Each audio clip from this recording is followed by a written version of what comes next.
Text views are one of the most important components in a SwiftUI app. They provide a way to display text on the screen and convey information to the user. In this tutorial, we'll discuss text view in SwiftUI, how to create them, and how to customize and interact with them.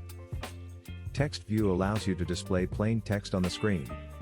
You can customize the text font, color, and alignment using properties like font, foreground color, and text alignment. Creating text views. To create a text view in SwiftUI, you use the text view. You can specify the text to be displayed using the text initializer. For example, the following code creates a text view that displays the message "Welcome to SwiftUI." By default, the text will be displayed using the system font in black color. You can customize the text's appearance by modifying its properties.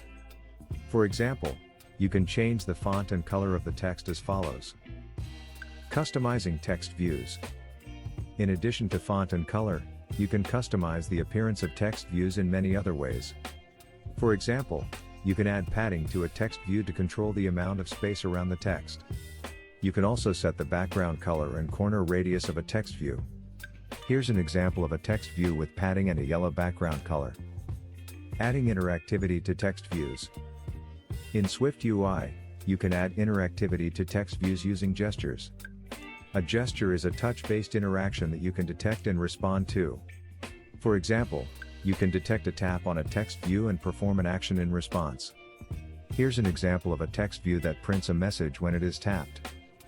In this example, we use the onTap gesture method to specify the action to be performed when the text view is tapped.